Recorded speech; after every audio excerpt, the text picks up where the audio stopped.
Well, buckle up. Back in the old time machine. 13th century. Texture, taste. Very fishy. Preservatives. Cornish pasties. Oh my god, I've never even thought of that. The themes of empire, mission, inheritance, and destiny. Hello and welcome back to What the Food. This is the podcast that aims to uncover the fascinating origin stories of dishes, food items and drinks from all across the world. Old, new, popular and obscure. My name is Miles Dickinson, as always, and with Andy Cantor and Dom Gray. And today we're taking a deep dive into history to uncover the origin of absinthe. Absinthe. Distinctively fluorescent green, mysterious liquid. Very mysterious. Very mysterious. Burns your throat. Yeah, I want to set the scene for you a little bit, boys. Take you, well, imagine a smoky Parisian cafe. Oh. Bustling with the clinks of glasses and the murmurs of avant-garde. The air is thick with inspiration, rebellion, and a hint of aniseed. At the centre of it all, a bottle gleaming emerald green, as if it holds not just a drink, but a potion of creativity and controversy. God. Controversy. Sean Connery's out already. He's back. That's how you know it's a good episode. we need to do some merch with fucking Sean Connery on it. Hey, you can't be selling my disability. Come on. No. To be fair, he fits in with the scene, you know. He's there. He's in a smoky Parisian cafe. It is. This, my friends, is absinthe. Known fondly or kind of infamously as the Green Fairy. Did you know it was called that? No. I didn't know that. No. I didn't know the fairy bit. I could have guessed the green bit, though. Oh, well, aren't you just the cleverest of boys, Dominic? I've always been a sharp one, mate. Sharp as a tack. As a tack, loose as a nail. Yeah, a drink so wrapped in myth and mystery, it could give good old Loch Ness a run for its money. So yeah, in today's episode, we'll be swirling through the green-tinted tale of absinthe, from its herbal genesis to its rise as the muse of the art world, to the dark alleys of its ban, and into the bright lights of its modern-day revival. What an intro. Yeah. Well, I mean, I'm not done. I've got more. It keeps coming. I'm not leaving. We'll unravel the truth behind the myths. Did absinthe really inspire madness, or was it just a victim of really bad reputation? Was it the muse that danced on the tongues, Van Gogh, Hemingway, or was it just an good old-fashioned scapegoat for the bohemian lifestyle? Big names there. Big names. Big names. So I'd like to know, have you guys ever danced with the Green Fairy before? Have you ever had a sip of the absinthe? Or are you a couple of absinthe verges?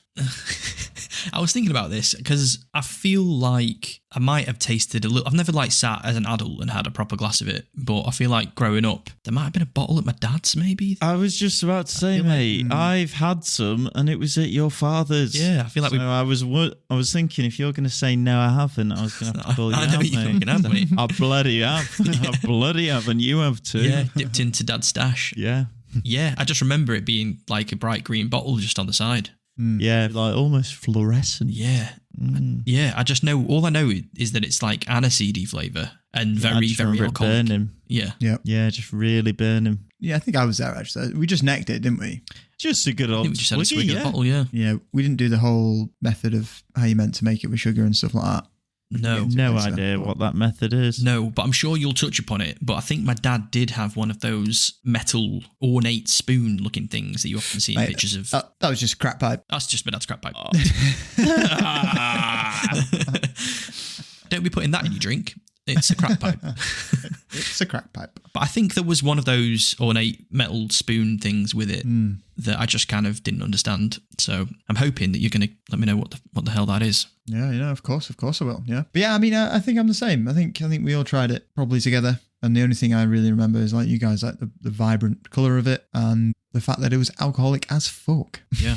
What is its alcohol percentage? Do we know? I think it varies. Yeah. From bottle to bottle, but let me just Google it for you. It's up there. It's like over 50%, isn't it? It's like yeah. So absinthe typically falls between 45% and 74%. I was going to say, I thought it was like a 60% banger. Bloody hell. Like a big one, like a real. You can get different ones. You can get some fucking wrongins out there that do like 90%, but that's not going to taste good though. Surely, when you get to those kind of high percentages, you're like sacrificing flavour for just like alcoholic vapour. Not great. Yeah. Not great. Not great. Before we actually get into the history side of things, I think let's just give a bit of a sensory overload, shall we? Dive in nose first. Why not? The aroma of absinthe is like a mix of herbs, really. Like you said, a lot of kind of aniseedy flavors, but you also get like a lot of like botanical flavors in there as well. It's like a garden, really. And obviously, once you finish kind of the ritual that you have to go through to make it, which we'll get into, it's also, you get like a sort of sweetness as well. Okay. But the actual taste of absinthe, yeah, you've got your aniseed. You've also got fennel as well, which is like a big ingredient in absinthe. And like the exact kind of composition of absinthe can kind of vary significantly between brands, recipes, and kind of over time as well. But like the core ingredients, wormwood. Right. Wormwood? Wormwood. You eating that? Drinking that? What are you doing with wormwood? Wormwood is like the main ingredient and the most controversial ingredient, really. Hello, Potter. Grab a wormwood for me and put it into the potion for the absinthe, Potter. They're all just cooking up strong as fuck absinthe potions. Bottle it up for me and leave it there, children. What's the difference between a wormwood and an absinthe bottle, Potter? And the same thing, sir. Same thing. Same thing. So you've got your wormwood, aniseed, and fennel. The herbal qualities of this drink make me feel like I'd enjoy it because I quite like Jägermeister, and that's quite a herbal one. Yeah, it's not got wormwood in it. It's not got wormwood. No. If it's not got wormwood, I'm not interested. 10 points Simple as that. from Gryffindor. 10 points. Yeah, I don't know. I feel like as an adult, this is a drink I'd quite like. These flavour profiles are sounding good to me. So you're sitting there sipping a sherry right now, you old dog. I've got a little glass of port. Yeah, why not? It's wintry months. Nights are drawing in. Fogs are rolling over the hills. Why not? Ooh, mainly because in your crystal. Oh, he's bottled it. He's bottled it. Thought he could go for a little slurpy slurp. Absolutely dying. And he's dying. All them listeners are laughing at you right now. What an idiot. I'm crying. Pour it down the windpipe. Yeah. Yeah, I think I'd like absinthe. Yeah, you need to take 5, mate. Yeah, let me and Andy just carry this for a second, lad. You have a slurp. Go on, Andy, as you were saying anyway. Yeah, so wormwood is the key ingredient in absinthe. It's typically used in a concentration of around like 10 to 20%. Super bitter, slightly kind of medicinal flavour of wormwood is balanced by like the sweetness of the fennel, which is kind of typically used in a concentration of around like 30 to 40%. So you have a bit more fennel to kind of level out that bitterness of the wormwood. And then you've got your aniseed, which is obviously licorice flavour. And that's used in around, again, 10 to 20% to add a kind of a bit of a sweet aromatic character to the spirit. Yeah, so you've got all those kind of 3 flavours all working together to deliver a punchy kind of sweet aniseedy flavour all at once. Question I was going to ask you. Well, not really a question, but I saw when I was having a quick look at absinthe, the green colour. Mm-hmm. A few people were saying it comes from chlorophyll, from like the plants that's used to make it. But then it's too like neon for that, surely. I guess like probably the cheaper ones are like adding green colour into it, I'm guessing. Yeah, exactly. Yeah. So it will, like naturally, it will be green because like you said, the chlorophyll kind of using the whole herbs, i.e. wormwood and kind of any other herbs that they decide to use. But the ones where it's like incredibly vibrant green, they've likely put some kind of colouring in it. Yeah. Bit of an artificial. Yeah, exactly. Okay. Texture-wise, it's kind of thick, almost syrupy. It's kind of like a sugar syrup. I don't know if you ever made a sugar syrup for like a cocktail or something like that. It's kind of like that in kind of texture-wise. Yeah, I mean, next I wanted to quickly touch on like the ritual of absinthe, just to kind of, I know we've spoken about it just before, but just to run through what the actual ritual is. Considered super important because it helps to bring out like the full flavour and aroma of the drink, and like the ritual itself is kind of seen as like a symbol of the tradition and history of absinthe, making it kind of like the perfect and important part of the drinking experience. So the ritual itself involves carefully pouring cold water over a sugar cube placed on a slotted spoon over a glass of absinthe. Wow. So you're essentially watering... Can't be reckless. No. Yeah, you're like watering it down with sweet water. Exactly. Like the addition of the sugar and the water helps to kind of balance the bitter taste of the wormwood and create a smoother, kind of more palatable drink. It would explain why it's thick as well, because it's kind of like a cordial in a way, isn't it, that you're kind of diluting. Yeah, exactly. And as kind of the water filters through the sugar and into the glass, the absinthe becomes like cloudy as well, and like the essential oils are kind of released within the drink, creating the flavour profile. Oh God! Wow. The flavour profile. I'm a sucker for like ritual and like, Yeah. you know, like Japanese tea rituals and stuff like that. Yeah. How often are you doing them? Every day. No. But I just like the idea of it. I think I'm too lazy to actually be bothered doing anything like that. But getting all your little apparatus out on a nice like wooden board, and you've got your ornate absinthe glass, and you've got your beautiful spoon, and you've got the most perfect sugar cube from the wild vastness of Nicaragua. You know, you're going to pour triple filtered Russian water over it, you know, into your glass, and you're going to write some poetry with Oscar Wilde. You know? Yeah. Mal, you should never do heroin because you will never stop. Let me get the tourniquet out. Tap, tap, tap on the old veiny boys. And in she goes. Fresh, crispy syringe, never used. Just how I like them. Oh, no. Yeah, it's a good shout that. Should probably never do that. Just Stay away from that, mate. stay away. Yeah. I don't love the heroin. I just love the ritual of taking the heroin. Yeah, exactly. That's how you fucking tell yourself. Yeah. But yeah, I just love stuff like that. You know, Japanese tea rituals, anything that's got a process to it, that's not just, you know, dash it in the glass and drink it. Takes time. There's a time and place for sitting down and appreciating the process of putting something together. Definitely. Quite like Everything's always go, go, go this day and age. You know, everything's got to be here, now, ready. Patience is very hard to come by. So just take a step back. Slow the frick down. Slow the frick down. Slow your roll. Do some heroin. Yeah, exactly. Yeah. This episode No, don't do sponsored that. by heroin. Do that. Talk to your local dealer. But, you know, it's the same reason why a lot of people, you know, love the process of making coffee, you know, and get really into all the tech and get into different bits and bobs and cold brew. Like Andy, who's just bought a coffee machine. Yeah. Shout out Sage. Shout out Sage, sponsor this. For example. Yeah. Not a sponsor, unfortunately. Not yet. But, you know, a lot of people do derive Any day. enjoyment from the process as much as the actual finished product as well. No, exactly. I just dish all my coffee in the bin. Don't even drink it. Don't even drink it, just make it throw away. Never like it. Okay, so you put in a sugar cube on top of a slotted spoon. You're pouring cold water into it to dilute your thick, syrupy, gorgeous, herbally aniseed drink. Yep. Mm-hmm. And anything else? Is it, or are you done then? You ready to go? Yeah, you're done. You can slot that straight back down the gullet and away you go. You are sipping this though. It's not like a shot, is it? You're taking your time with this one. Kind of. I've seen mixed Okay. feedback on that. I think maybe back in the day they would have probably just shot it. Depends on whether you're in Paris or Scunthorpe. Yeah, exactly. They were real men back in the day, you know. Yeah. Whereas now we're just not quite there. So Yeah. I think it depends on your character and your state of mind. You can do either, but you'll be judged depending on which option you choose. But no, I think more like sipping because it's a whole ritual, isn't it? You're not just going to neck it straight away. I'd say it straight off. Oh yeah, you would. Yeah, yeah. Cool. Well, there you have it. I mean, you've got absinthe. It's kind of in its all its sensory glory. There, you've got the texture, the taste, the colours, and the ritual that kind of goes into it. Taste of history with every sip, really. Never sip, really.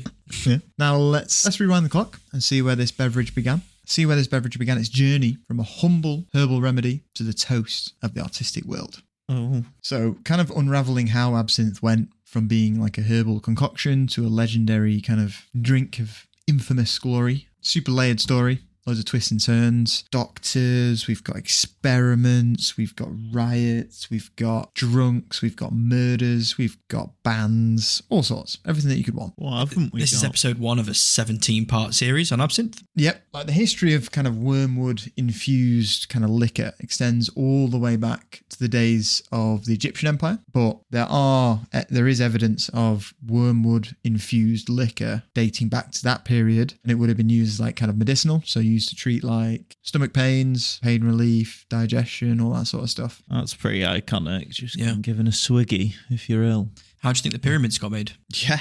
Absinthe. Yeah. They were all off Yeah. that God fucking rock damn. and lifting massive heavy rocks. Yeah, exactly. Watch this, lads. Watch this, boys. I can fucking do it. Go on. Do it. 10 tons. Too much absinthe. Yeah. History solved. Solved. Wormwood. Miss Wormwood. There you have it. It's always Wormwood. bloody wormwood. Wow. So ancient Egypt using wormwood Egypt. in medicinal purposes. Yeah, exactly. So it dates all the way back there, but kind of the credit for what we know as one of the most infamous beverages today, absinthe, goes to a French doctor called Pierre Ordinaire. Great name. Pierre Boring. So Dr. Ordinaire retreated from the French Revolution in the 18th century to settle in a small Swiss town of Couvet. Couvet. Couvet. While in Couvet, Dr. Ordinaire crafted a drinkable concoction using local herbs mixed with wormwood to produce an emerald green elixir rumoured to cure everything from flatulence to anemia. Everything. Wow. To cure all. Just the lot. Just does it all. Does everything. It's a wonder drink. Emerald green elixir. Love that. Cool, isn't it? Be so easy to market that one out. So easy. So easy. I want it now. Yeah, well, you can get it. So, Dr. Ordinaire, intriguing dude, very interesting lad, and kind of much of the information about him and his kind of association with absinthe falls into the realm of legend, really. Bit of folklore. There's not much out there that is kind of documented as historical facts. Okay. But in terms of like what is generally known or said about him, I managed to dig up this. So, like I said, he was a French doctor, spent significant part of his life in Switzerland. He travelled in the Val de Traves region, which is known for its natural abundance of wormwood, obviously key ingredient in absinthe. And the concoction that he kind of came up with is said to be a blend of like various herbs, obviously including wormwood, anise, and fennel, intended for kind of, like I said, medicinal purposes, flatulence, anemia, but also like aiding coughs, things like that. So it kind of was like your early cough syrup. Yeah, exactly. But it wasn't like your average cough syrup, you know. It's... Well, I feel like, you know, we say that it solved all of these ailments, but I feel like 9 times out of 10, it was just like they were so drunk that they forgot they had them. Yeah, that's it. I mean, if you're drunk, you know, you'll have a night off. It was a bit annoying with Dr. Pierre Ordinaire because despite having a very, you know, interesting name, there isn't much historical fact out there. I really struggled to find like anything about him specifically in his story and his kind of upbringing, apart from the fact that he was a French doctor who spent most of his time in Switzerland and is said to have come up with absinthe. In terms of like the actual getting to kind of the growth of absinthe, it actually happens after his death. Right. Where his kind of secret recipe was supposedly passed down. He sowed the seed of absinthe and then passed on and kind of got rediscovered then. Exactly. So I think it was alcoholic. Dr. Ordinaire's drink was alcoholic, but I wasn't able to find, there isn't kind of anything out there that I could find which confirmed nor denied that. Yeah. There's no actual set recipe of his or anything like that we can find. No, exactly. Okay. Well, so yeah, they probably were just so drunk that they forgot they had these ailments, you know, and they're just kind of saying, yes, thank you, doctor. It's the wormwood concoction. Yeah. It's not. They just had it and then fell asleep and woke up 2 days later and it was gone. Yeah. Also a bit placebo effect as well, maybe. Dr. Ordinaire was maybe a good marketer, said that it would cure you and you believed him and away you went. You felt That's right. it. Yeah. That's it. Yeah. But like I said, when he died, his secret recipe was supposedly passed down, eventually finding its way to Henry Louis Pernod. Henry, sensing the potential of this wormwood potion, opened up his first absinthe distillery in Switzerland and later expanded to Pontarlier, which is in France. And that is kind of where absinthe began to transform from the medical kind of concoction into the iconic drink we know today. Wow. Okay. And in terms of dates, that's around like 1820, 30s. Right. Okay. So 19th century. 1800s. Yeah. Queen Victoria on the throne yet? Yeah, exactly. I think so. No, I think maybe a bit early for her. Bit before. King George. I don't think it was King George. No, I just said a name. Oh. To be honest, if I'm going to be completely honest with you boys, I just said a name. Maybe it was Egbert. Let's see. Egbert. I think it was George. 1820. Yeah, she was 1837. No, So just before her time. Yeah, just before her And time. predecessor was William IV. Oh. Okay. Are we chalking absinthe up to a Swiss creation or a French one in this case? Because it feels like it started its earliest iteration in Switzerland, but then kind of rose to prominence in France, you're saying? I think it's French. Contestation there. French. Yeah, I think it's French. Okay. Purely because Dr. Ordinaire was French and Henry Louis Pernod, I think, is French as well. Yeah, I think it was. Okay. Settled. But yeah, so kind of that's kind of where we see absinthe start to really kind of grow and gain public recognition when Henry opens up his distillery.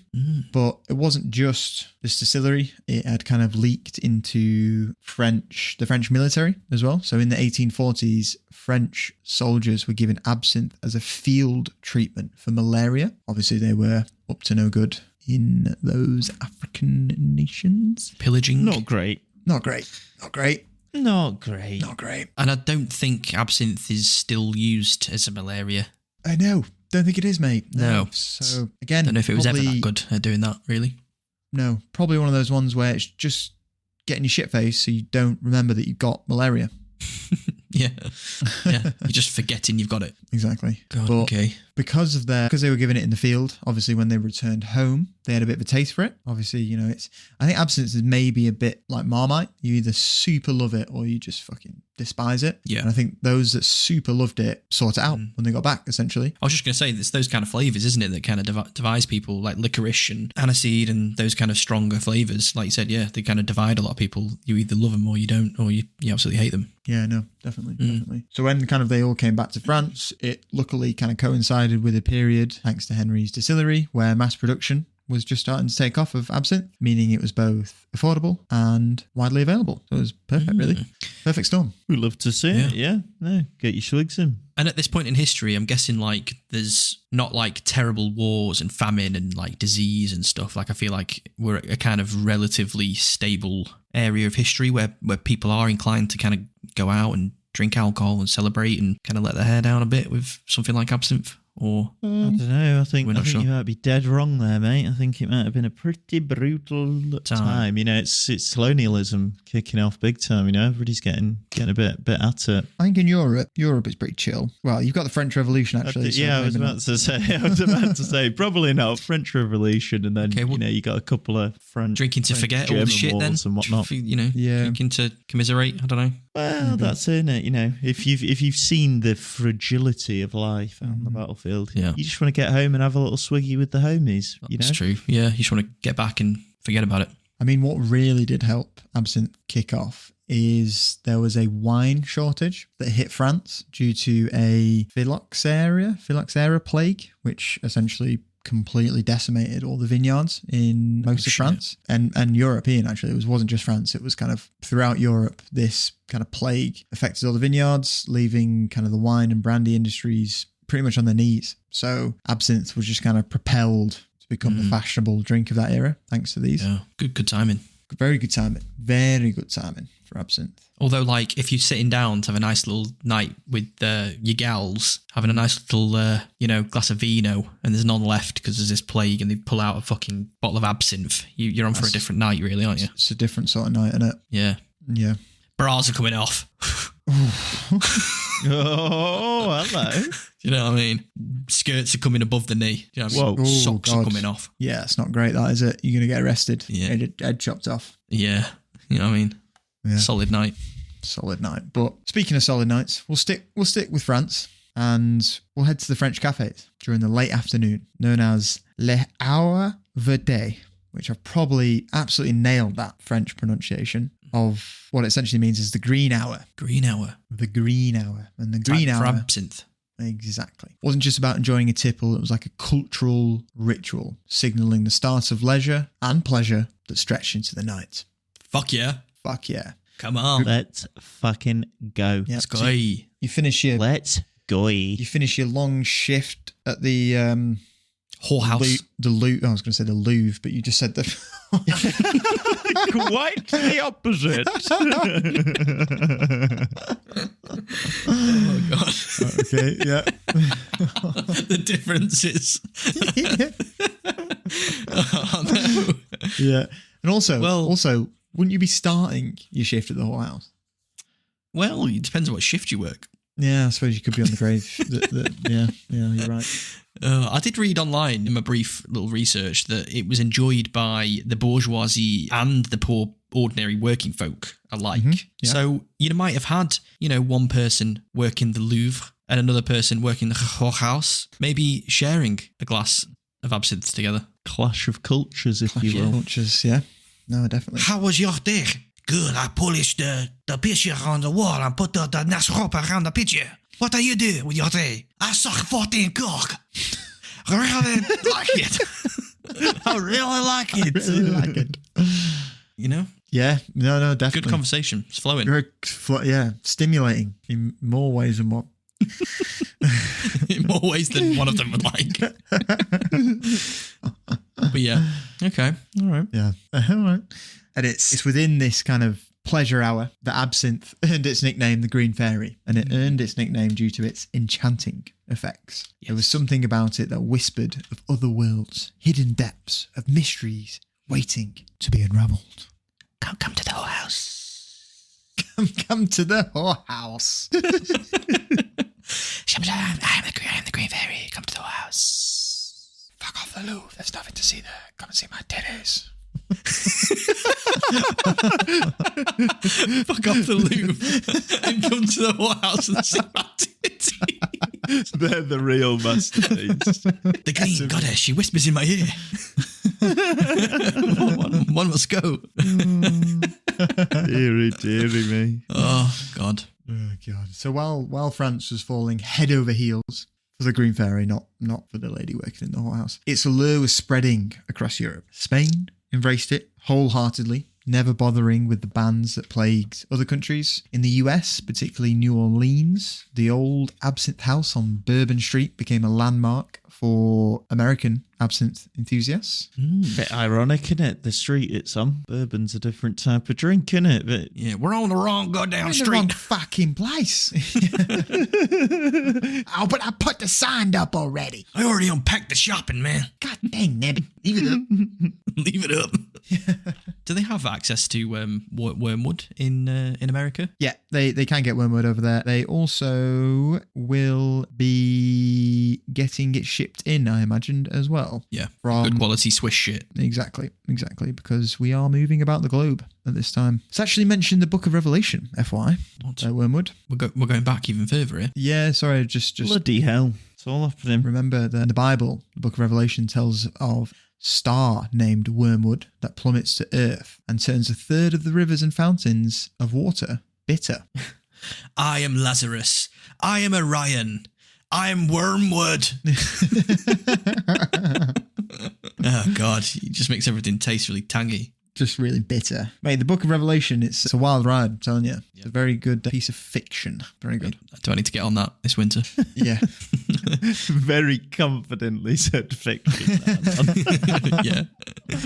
In the Czech Republic, Prague's Café Slavia was serving up it's not got slaves. Was serving up absinthe to its local artists and intellectuals. And in fact, in Prague, the drink's popularity really surged. It was one of those places where it just kind of seemed to enter the public eye at like the perfect time, because there was loads of artists kind of coming up. It was kind of like a golden age of Czech art. So by around the turn of the 20th century, demand was so high that local kind of Czech distilleries began to pop up. So they weren't just importing it via France anymore. They were opening up their own Czech ones, yeah.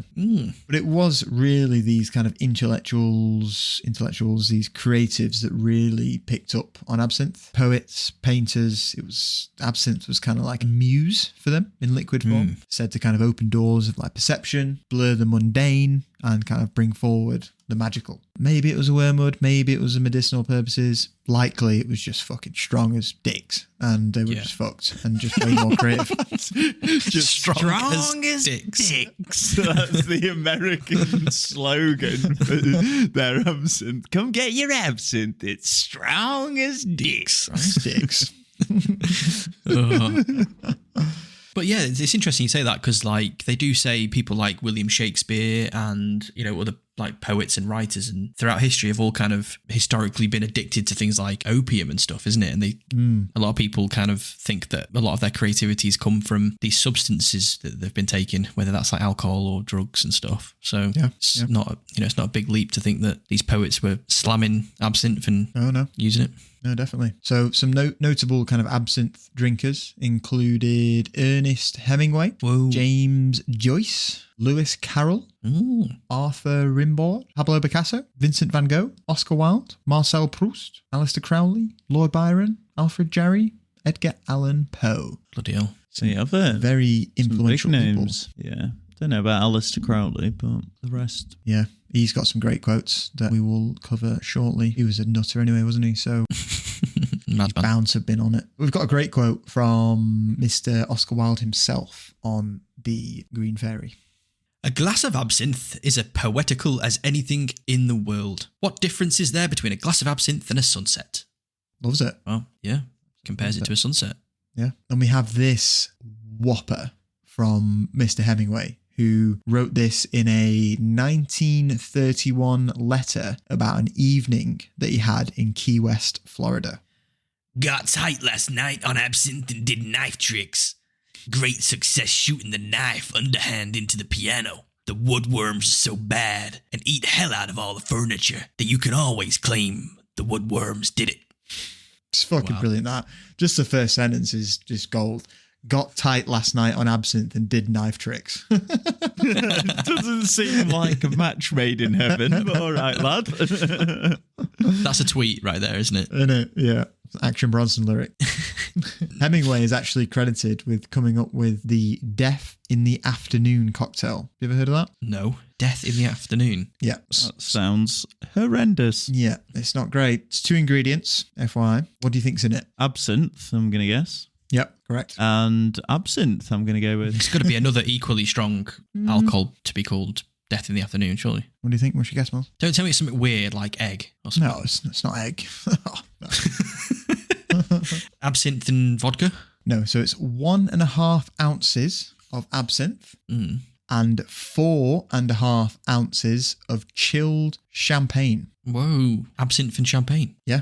Okay, I can kind of see that working. Feels like a little spritz.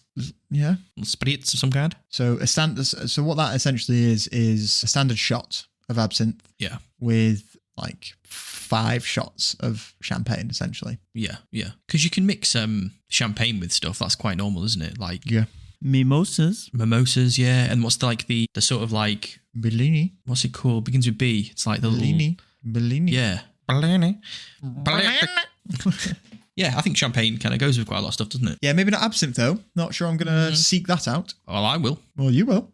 I'll let you know. So this cocktail recipe can be found in a book called So Red the Nose or Breath in the Afternoon, which is a wild name for a book. That sounds like they've just picked random words. And just stuck them together. Yeah. Yeah. What is it? So- Red nose? So Red the Nose or the red nose, the reindeer or whatever.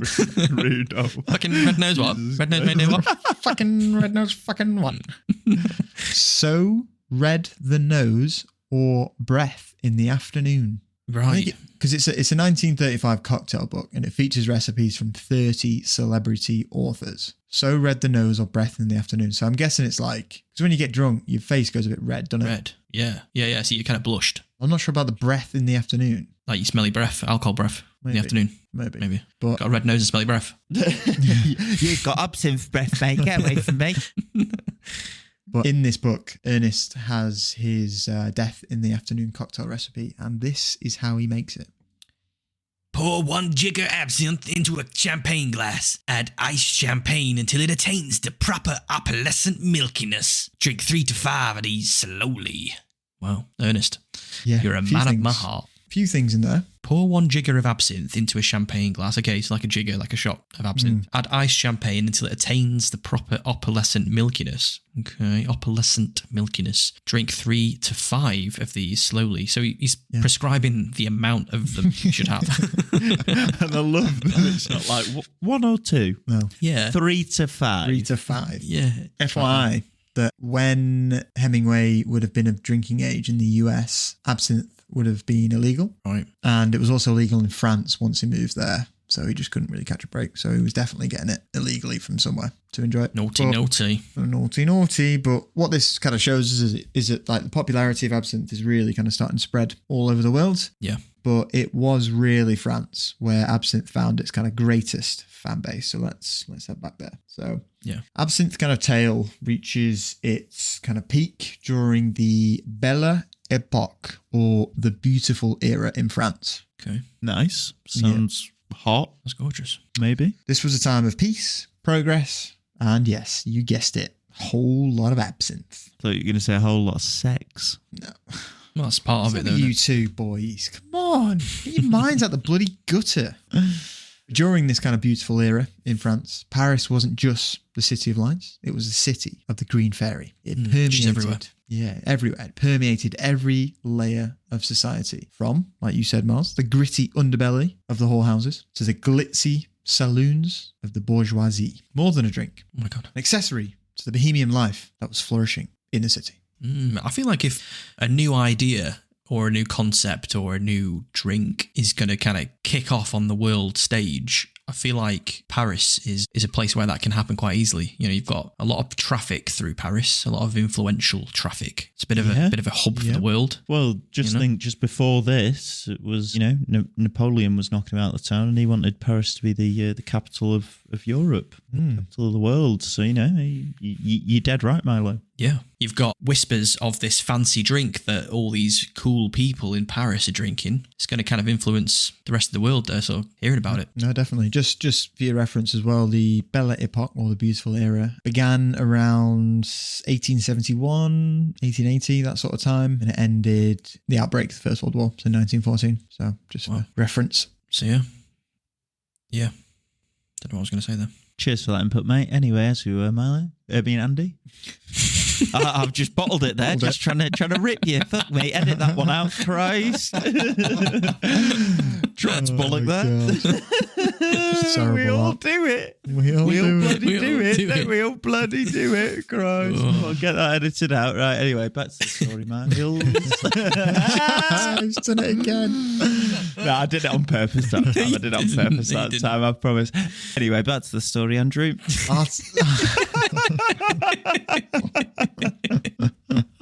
So artists and writers found a muse in the green depths of their absinthe glasses. The drink's effects, real or imagined, were said to unlock new realms of creativity. It wasn't uncommon to find the likes of Van Gogh, Oscar Wilde, waxing poetic over a glass of absinthe. Their artworks... Sorry, I don't think anyone that is an alcoholic should listen to this episode. Yeah, I've got a real urge to try some absinthe and do some drawing. Yeah, exactly. Just get a big blank canvas and just have a night doing absinthe and paint it away. Yeah, this is making me really want to try it. Just all these cool people in history are having it, and they've all done amazing things. And it's a deliciously herby drink that is appealing to me. You love that bitterness, don't you? Because you're bitter. You bitter boy. So the poems, the right... You actually pouring a glass of absinthe now? What are you doing, Miles? No. It's not absinthe. He's clinking around. Sherry's gone down his... It's not sherry, it's port. I can't listen to this without a little tipple. He's having a mint. We can't You're do boring him. We can't do any more drink episodes if you've got to drink through every single fucking bit of it. Oh, God. But yeah, these creatives, their artwork, their writings, kind of from this era, are peppered with references to and images of the enigmatic drink absinthe. Whoa, that's cool. So we can actually see in the content, exactly in the paintings and in the poems and stuff. Mm-hmm. Yeah, we'll get to some examples in a second. But a really great quote we have, again, comes from Oscar Wilde, which sums it up quite nicely. After the first glass, you see things as you wish they were. After the second, you see things as they are not. Finally, you see things as they really are. And that is the most horrible thing in the world. Christ. Fucking hell. That was all so positive. And then he just swung in with then you see things as they really are, and that's the most horrible thing in the world. I think he's trying to say you just need to maybe have two. Yeah, you need to be in that sweet middle section where everything's just great. Yeah. Feel like you loved it though. Feel like you loved getting tanked up, Oscar. Yeah, definitely. Got tanked up in a few ways, didn't he? So the daily routine in Paris, God. The daily routine in Paris had evolved to accommodate this cultural phenomenon. As the clock struck the green hour, cafes and bars would see an influx of patrons, all eager for their dose of the fairy. It was like a social ritual, really, a moment where kind of time stood still, and the only thing that mattered was the sugar and the water melting into your glass. Ooh, nice. What are you caring about? Famed artists Degas and Manet chose to feature absinthe drinks in their works. As you can imagine, not everybody was drinking absinthe at this time, and a lot of people did not enjoy the fact that absinthe had kind of rolled out across the nation, because everyone wasn't a painter. Not everyone was Van Gogh or Oscar Wilde. A lot of people were getting fucked up, just getting fucked up, that was it. And kind of featuring absinthe in their works was met with like outrage by some people. Right. One of De Geas, it's not Spanish, so I think it's De Geas. One of his What name? The chaos. Well, he's French, isn't it? So it's going to be De Geas. Oh, dear, that's fucking class. To chaos. Fuck's sake. Boys, it's his name. What do you mean? What are you laughing at? It's got to be De Geas, surely. You can't be calling it De Geas. Maybe it's just Degas. Degas. You can tell I didn't do art. Not have any idea. All languages. All languages. Yeah, you're right. Bob on. Anyway, one of this lad's most popular paintings is L'Absinthe, and the painting kind of portrays Is a that woman. like a bottle of gin or something? A painting of a bottle of gin or some beers or something? Or? Yeah, spot. Some beers. De Geas loved playing with people, so he just named it funny things. Did he love playing with people's bums? But the painting itself portrays a woman staring blankly into her glass of absinthe with a clear depiction of overwhelming depression hitting her. Oh, God. Okay. Yeah, not great. And obviously when this painting was kind of debuted for the first time, it was quickly deemed as a portrait that depicted wicked, repulsive souls that were only capable of vice. Shit. Yeah, so you can see kind of now it's getting a bit more popular, starting to get a bit of negativity towards the green fairy, which wasn't there before. It's just kind of becoming a bit abused, isn't it? And people are kind of using it to escape, or Exactly. or just overuse of it is causing problems to begin with, sort of thing. Yeah, for sure. And then you've also got Manet as well, who got a very similar reaction to his work entitled The Absinthe Drinker, which was a painting of a alcoholic man in rags as his model. Oh, shit. Yeah. This all sounds rather like, gin, and it being, known as like Mother's Ruin. And there was lots of artwork depicting its negative effect on the masses. Yeah. I think there's always Very similar. there's those two sides, isn't there? It's like you've always got the kind of romanticism of alcohol, and like we're saying, like the ritual, all those botanicals, these kind of like famous poets and cool people drinking it. But then the flip side of that is the poor people that are kind of using it to escape. And so these artists are kind of painting pictures that are kind of showing like the more like honest, raw side of absinthe at this time. Then Yeah, I think also you've got, come to them in a second, but you've also got in this time period the temperance movement as well. is that like, it's like a ban on alcohol? Yeah, exactly. Yeah, a lot of fucking women just want to put a damper on a good time. Was it a women issue? There was a lot of women because all the men were drinking. Right. They were probably having horrible men about the place a lot of the time. It was fair because there was a bit of an issue, but it was essentially the whole temperance movement was dedicated to like promoting moderation, so it wasn't like a full stop. Okay. Well, actually, no. More often than not, it was a complete stop. I think, like complete abstinence. We'll come to those in a second. Yeah, as I said, kind of the fame of absinthe has began to result in some infamy, and kind of its widespread consumption began to raise eyebrows. And this is when you get tales of kind of supposed ill effects starting to circulate, and kind of like the very kind of qualities that made it a hit, its potency, its alleged ability to stir the mind, to open up new creative realms, became subjects of like the scrutiny and scandal. Essentially just flipped it. Right. The positives became the negatives. Uno reverse card. Exactly. Exactly. And kind of as the Belle Époque waned, so the beautiful era kind of finished or started to dissipate, so too did the public's love affair with absinthe. What was once kind of seen as like a symbol of artistic freedom and avant-garde lifestyle began to be viewed through a more sinister lens.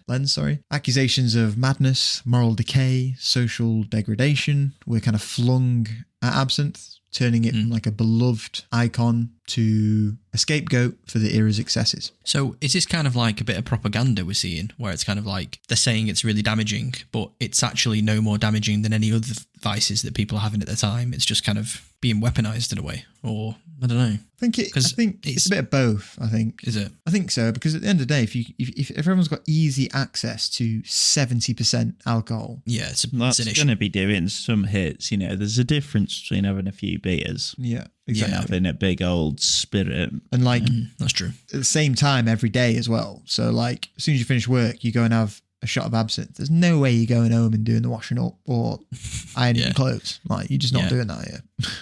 There's some top level cultural disruption happening because of this thing. No, for sure. And kind of the shift in perception set the stage for eventual bans that swept across Europe and the US. And kind of absinthe, the once darling of the beautiful era, was on the brink of becoming a pariah. Kind of its legacy, like hanging in the balance. Yeah. As we go into the 20th century. I feel like sometimes us humans just can't have a good thing. We always have to like absolutely take it too far. It's excess, isn't it? Love excess. Just excess. Like, it could have just remained a really nice ritual. They didn't have to have the Green Fairy Night every night, did they? Green Fairy Night could have been once a month. If this was in Japan, you know, or in some other kind of culture that's well known for like respect and proper tradition, I don't know.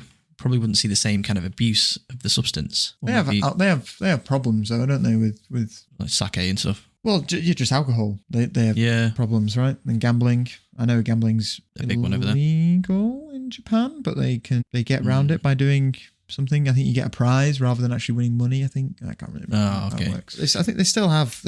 We're humans at the end of the day. We're all wired the same. That's it, isn't it? We're just men. We're just humble men.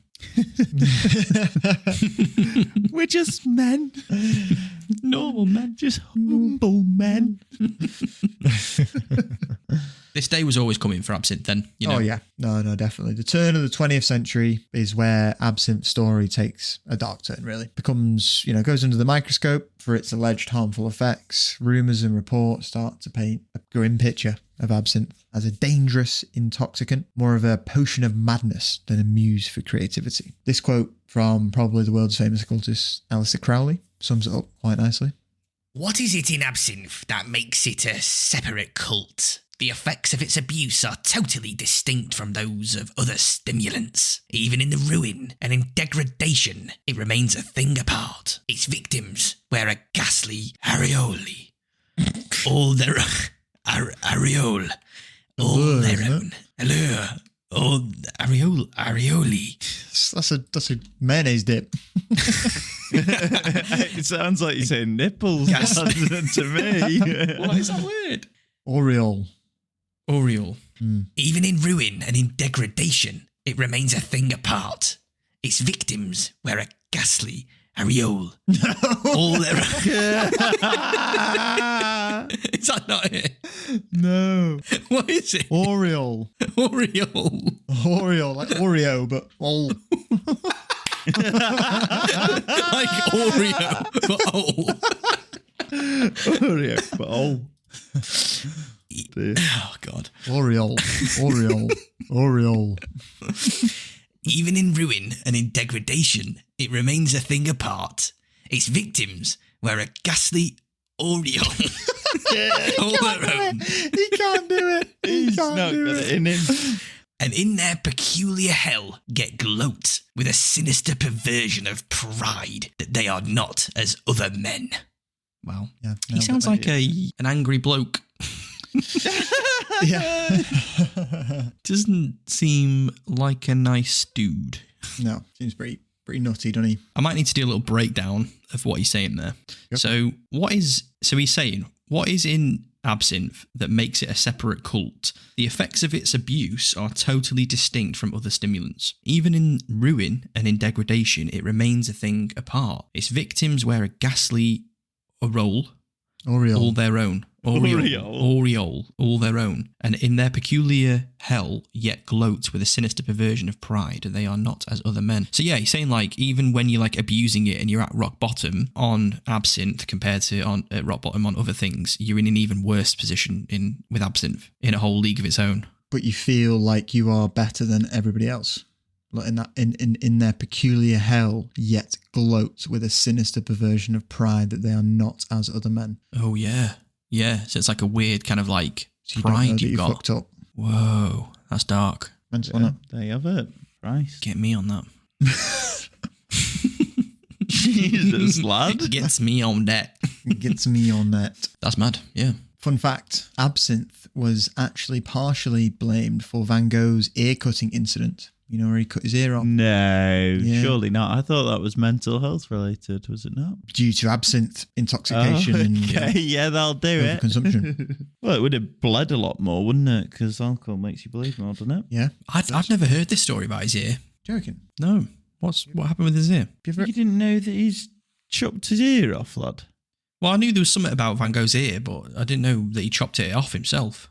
You've been living under a rock, mate. I just You play not Fortnite. watched You not watched the Doctor Who episode where they go to whatever his name Nah, is? I don't watch Doctor Who. It's shit. No, I know. Yeah, good shout. Good shout. What happened there? So Van Gogh, Dutch painter, Yeah. he cut his left ear off when I think he had an argument with someone. Right. Yeah, Like had a another bit of a painter, falling maybe? out, I think. He was working for someone, essentially, got really angry and cut his own ear off. I think he did have like a mental health illness, or he did have a mental health illness where he like hallucinated and suffered kind of like attacks in which he lost consciousness. During one of these attacks, he used a knife to cut his ear off, essentially. But some people claim that his hallucinations Right. were caused by overconsumption of absinthe, or were promoted by his overconsumption Yeah. of absinthe. Yeah, probably exacerbated the Exacerbated mental his- health issues is the word. Yeah. Okay. Mad guy. I mean, well, literally, like, Yeah. mental health issues. Yeah, no mad. And also in this kind of same time period, absinthe was starting to fill up, or absinthe was blamed for starting to fill up asylums. Okay. People made insane by the drink. In kind of a dark, kind of humorous way, by the 1880s, many Parisians were ordering absinthe by asking for une correspondance, meaning a ticket in English. And this was a reference to a ticket to Charenton, which is like an infamous lunatic asylum on the outskirts of Paris. Ooh. God. Pretty grim. God. Pretty grim. Yeah, really grim. But like a key kind of element in absinthe's downfall was like the growing misunderstanding of its ingredients, particularly, back at it again, wormwood. So scientists of the day pointed fingers at thujone, which is like a compound found in wormwood, and they essentially claimed it caused seizures and hallucinations. And this obviously led to like growing public fear, because, you know, these scientists are doing more and more tests and finding that absinthe is fucking more and more people up. Right. So it led to public fear that absinthe was not just intoxicating, but dangerously psychoactive as well. So not great. It's like a compound found in wormwood that they're thinking is causing all this kind of Exactly mental right. health epidemic. Now, there's like a very long list of controversial claims made against absinthe. Most of them were the result of a psychiatrist by the name of Valentin Magnans. Okay. Valentin Magnans. Valentin Magnans. This guy was a physician. Yeah. There you are. While this physician-in-chief was quite respected by society, he had chosen to study not only absinthe, but so many other kind of addictive substances, such as cocaine. He was trying it all. Oh, okay. Oh, okay, go on, I'll dabble. Yeah. During his study on the people who were admitted at his asylum as alcoholics, he's straight out of like a Batman film, this dude. Yeah. So he's experimenting on his alcoholics that came into his asylum. He found a lot of common characteristics among them. And due to his study, he came up with the hypothesis that alcoholism can be a hereditary trait and may also be the reason behind the steady decline of the French culture. Right. He thinks people are inheriting alcoholism. Exactly. Okay. And a great quote which captures this newfound terror of the Green Fairy comes from a French novelist by the name of George Onet, I imagine it is actually, speaking from French. It's gay ass. George Gayas. This is what George had to say. If absinthe isn't banned, our country will rapidly become an immense padded cell where half the Frenchmen will be occupied putting straitjackets on the other half. There's a bit of Eastern European in some of sentences. I feel like I wasn't quite prepared for that one. No, it's good. I like the... If absinthe isn't banned, our country will... No. Stick with the first one. It was raw. It was real. Yeah. It was you. Yeah, it was you. It was you. Je m'appelle... How do you do French? Je m'appelle... Conto... Averi... Conto, je m'appelle... Bonbon sweetie. Oh. Bonbon sweetie ou Bonbon sweetie. Gay ass. Voilà. Gay ass, oui. if absinthe isn't banned, our country will rapidly become an immense padisser, where half the Frenchmen will be occupied putting straitjackets on the other half. Love it. Right. Love the Z. The other half. Got a bit of German in there. Yeah, he's from the northern area. Right, yeah, of course. Rhineland. The Rhineland. So yeah, if absinthe isn't banned, our country will rapidly become an immense padded cell. So he's just saying if this continues, we're all going to be in straitjackets and Exactly. going mad. Yeah. A bit of hysteria going on here. I feel like it's being kind of blown out of proportion a bit, because obviously with the greatness of hindsight, we know that absinthe, doesn't have these hallucinogenic properties, and it's just a result of the lack of scientific research into medicine at the time that they weren't able to figure that out. So they're just kind of all getting a bit whipped up into a paranoia frenzy, it seems. Yeah, no, they are. They are, but I mean, they've also got the likes of, Valentin doing these experiments and kind of publishing his findings and feeding that mass hysteria as well. But backing it up with supposed science because he was a well-respected member of society. Well, unless it was actually hallucinogenic back then and they've changed it, like they've changed the recipe since then, I don't know. I don't think so. No, they just think it was like inaccurately I think so. To reach his kind of conclusions, he essentially compared the reaction of the alcohol on animals. Right. One batch of... The ferret is still climbing, but it looks like it's on the way to the whorehouse. to get his little mouse underwear. He is clearly under the influence of the absinthe. So he's got two sets of, I think it's mice. I'm going to go with mice. Doesn't actually say, it just says animals. Could have been donkeys. He's got one batch of subjects that receive simple kind of alcohol doses, while the other receive doses of wormwood oil. Right. Which is obviously, the main ingredient in absinthe. While the animals that received alcohol simply got drunk, the second batch was found to develop systematic seizures. Bloody hell. And that's kind of how he arrived at his conclusion that it was psychoactive. Pretty drastic difference though, that isn't it, in the results of the two sets of animals. It is. Yeah. It's fair for him to be worried about that. Yeah. That does seem fair enough. But I mean, there's probably out there, there's probably written kind of, you can probably download his paper and stuff like that, but I couldn't find any information for the everyday person on how he actually conducted the experiments and how much actual wormwood oil did he give them versus alcohol and kind of all that sort of stuff. But variables. It's safe to say, however, that it's kicking off with absinthe. They're not happy. They're not happy. The sounds. No, you're absolutely right. But the case that truly ignited the anti-absinthe sentiment was the tragic Lanfray murders in Switzerland. So in 1905, Jean Lanfray, a labourer, shot his pregnant wife and two daughters in a drunken rage. Fucking hell. And despite his heavy consumption of both wine and brandy, it was his 2 glasses of absinthe that were blamed for his action. But the fact that he was a habitual drunk was not even considered to have any bearings on his actions. Seems a bit silly, that. Yeah, no, exactly.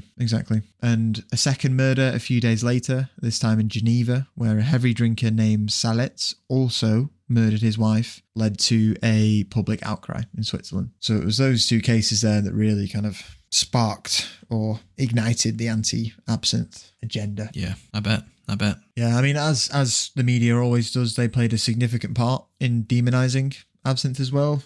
Stories of madness, violence, despair, all linked to absinthe consumption, were super kind of sensationalized, creating a public outcry for the drink to be banned. And essentially the Green Fairy, once a symbol of artistic inspiration, was now portrayed as a harbinger of doom. Yeah. She comes with her sweet thighs and her luscious lips to come and whisper creative ideas into your mind. But really, she's just stabbing you in the kidney and making you kill your wife, pretty much. I just wanted to see where you'd go from there, but just wrapped it up. Yeah. I just thought I'd let it stew. I appreciate that you give me the space, to be my to fully explore my ideas. You do you, champ. Yeah, I get a safe space here. Yeah. Unlike their house, am I right? Ooh, Dominic.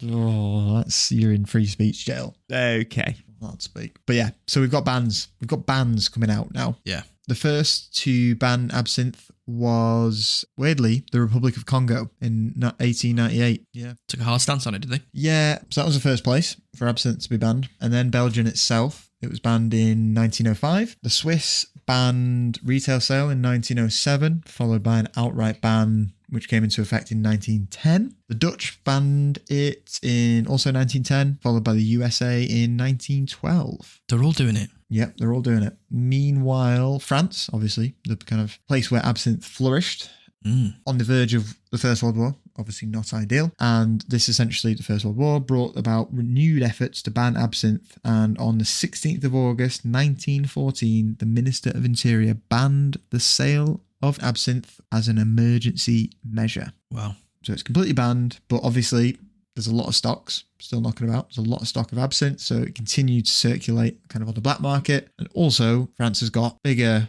concerns at this moment. Yeah. So it's not able to police it as much as it would have liked to because all the policemen dead on the front line. Yeah. Been drafted in the army. Yeah, not great. It's interesting that the whole world came to the same conclusion, despite the kind of inconsistencies in the results and like those different variables we were talking about that could have been factors. Like they all just were like, "Yep, we've globally agreed. Get it banned." Yeah, yeah. Well, it's probably just testament to like where the world was in technology at that point. More global. Medicinal technology at that point. And also globalization as well, right? Like news just able to spread a lot quicker. Paris have just done it. We better add. Yeah, exactly. Exactly. So yeah, I mean, the green scare, isn't it? Like cannabis getting outlawed over, one of them. Yeah. Similar thing. Yeah, so kind of around this time, obviously the French government convinced absinthe was destroying the country. Obviously the First World War, the improvement in the Temperance League, and all of that led to kind of a formal ban, which actually happened January 1915. And weirdly, it took Italy until 1932 to ban absinthe. So 30 odd years later. Whoa, they clung on. Always been a bit slower, haven't they? But there was a legal loophole, though. So France's kind of legislation outlawed bottlers and importers to sell absinthe, but you could sell wormwood-based liqueurs. So you could get around it by calling your liqueur wormwood-based liqueur. Same as absinthe, but it just couldn't be labelled. And even though overall kind of absinthe was banned, and the purchase and consumption of it was banned and outlawed, production was never outlawed. So you could still make it. You just couldn't drink it, which is wild. It's like the government knows it's going on the black market. Yeah. And they're just all right about it. Yeah. No, strange one. Yeah. But yeah, I mean, all these bans kind of mark the end of an era, really. Absinthe, which had kind of once been the centre of a vibrant cultural scene, was now relegated to the kind of annals of history and tarnished by its association with psychoactive madness, moral decay, all of that lot. The cafés and saloons that had once buzzed with kind of the green hour or buzzed during the green hour were now silent, really. The artists and writers were elsewhere. They'd left to find inspiration elsewhere. And it stays like that for a while, to be honest. Kind of around, up until the 1990s. It has decades in the dark. Wow. And slowly, kind of as I said, in the 1990s, it began to experience a bit of a renaissance in kind of an attempt to regain its former glory. And that's what we're getting to now. We'll see quickly kind of how it revived, how it's come back on the scene. That's a long time. Ended up back in Miles's dad's cabinet, you know? For us to have a sip on when we're on our summer holidays. Yeah. No, it was definitely on a school night, mate. Yeah. Yeah, it's essentially been banned for 70 to 80 years. Yeah. Pretty mad. Yeah. And that's relatively modern history as well. We're not talking about hundreds and hundreds of years ago. This is kind of within the last 100 years, isn't it? Yeah, for sure. Kind of the changing attitudes towards alcohol and a growing interest in historical and kind of artisanal spirits that set the stage for the return. In countries like the UK, where absinthe was never formally banned. We love it. We fucking love it. We bloody love it. Brexit. Give her Yeah, this is why we're taking back our freedom from those bastards in Brussels. Yeah, so people in the UK or distillers in the UK began kind of exploring the possibility of reintroducing this legendary drink and kind of remarketing it, repitching it, and getting it at the front and centre of people's minds. Yeah. That helped. Obviously, modern research played a crucial role in the revival. Modern day scientists debunked many of the myths surrounding absinthe, particularly the exaggerated effects of that thujone, the psychoactive compound in wormwood. Right. And it became clear that kind of absinthe's infamy was more of a product of like you said earlier, like moral panic than scientific fact. It's like a bit of hysteria. Yeah, for sure. Kind of armed with this like new understanding, enthusiasts, entrepreneurs began to challenge the legal restrictions on absinthe, leading to a gradual lifting of the bans in various countries. It's like a product that's kind of waiting. Like you already know it's been tested like 100 years ago. Yeah. You know it's a big hit and it's like ready to have its potential kind of re-unlocked. Yeah. It's a banger just waiting to go off again. Yeah. You know, absinthe re-entered the market in the early 2000s and it was embraced not only as like a historical curiosity, but also as like a symbol of both rebellion and refinement. You know, its complex flavour profile and unique preparation ritual attracted a new generation of drinkers, i.e. Miles. Hello. Hello. Hello. That's in our lifetime though, early 2000s. Like we were alive when it got reinstated. Massively. Yeah. Yeah. Cool. Very cool. At the turn of the millennium, saw countries like Switzerland, kind of the birthplace, or at least a country where modern absinthe was started. Brands like Lafite Absinthe began to distill and sell genuine French absinthe, kind of reconnecting with the spirit's original traditions. You've got the US making absinthe legal again in 2007, and you've got France following in 2011. So What? That's Yeah, crazy. Christ. Like, speed up, boys. 12 years ago. Wake up. We're in year 7 at secondary school and France is just reinstating absinthe. Yeah. Nice. There you have it. I I mean, it was like a year later and we were having it at my dad's. there you go. Maybe it came from France. That's always been on the cutting edge, to be fair. Yeah. Trendsetters we are. Yeah. And I mean, today absinthe can be found in bars and liquor stores across the world. It's become like a staple in the craft cocktail movement. You know, mixologists creating kind of innovative drinks that kind of pay homage to its kind of storied past, really. You've got absinthe festivals, absinthe tastings, absinthe events. Don't go too far with it now, guys, though. We know what happens if you get too into it. Take it slow this time, boys. Yeah. Like an absinthe festival, surely everyone is just fucking off their domes. Just walking around. That's got to be wild. Well, everyone's just sat looking into their fucking drinks wild. just with a blank expression. Yeah. Like in that painting. No, it's crazy. I mean, they've sprung up all over the place and they're all kind of celebrating the drink's unique place in history and culture. Cities like New Orleans and Prague, absinthe has kind of regained some of that status that it once had. And I mean, its allure kind of remains as potent as ever. I mean, you said it in this podcast, Miles, that you want to go and tuck in, have a glass of absinthe. We're selling it too hard. Yeah. But it's the truth. It's got an allure. Yeah. The Green Fairy Yes. roped you in. And its kind of history of like prohibition and association with the kind of artistic avant-garde continued to like captivate people's imaginations. You know, people think they're going to have a shot of absinthe and become Oscar Wilde. Yeah. Paint like Van Gogh. Yeah. And kind of as we look to the future, we see kind of absinthe as like poised to kind of like jump in that spot and that kind of renaissance that gin and kind of rum has gone through recently. When we were younger, it was like London Dry, that was all you'd get from a gin, whereas now you've got every fucking flavour under the sun, loads of different Modernised. distillers, bottles are way nicer, like super modern, Yeah. specialty tonics coming out, mixers, all this sort of jazz. Yeah. Absinthe is just waiting there, ready to go. Yeah. Yeah, and I just that's it really, boys. But I'd just really like to finish on another quote from Mr. Alistair Crowley, which I think His last one was a fucking banger, so I'm excited. exactly. But I think this one just kind of captures that mystique that absinthe boasts. It is as if the first diviner of absinthe had been indeed a magician intent upon a combination of sacred drugs which should cleanse, fortify, and perfume the human soul. Great bit of copy that. I mean, just copy and paste that as the tagline of a new absinthe brand Mm. and you're good to go. Oh, It is as if the first diviner of absinthe had been indeed a magician, intent upon a combination of sacred drugs which should cleanse, fortify, and perfume the human soul. Wow. boys, that's it. Why don't we just create an absinthe brand? Alistair's Absinthe. There you go. Alistair's Absinthe. Boom. Wow. Yeah. Right, this is going to be the last episode. It's been a great journey. We're hanging up our coats on this one. Getting to brewing. Yeah. I mean, yeah, it's all like pagan themed. He was an occultist, wasn't he? So it's all occult themed absinthe. Yeah. Which feels very, very topical.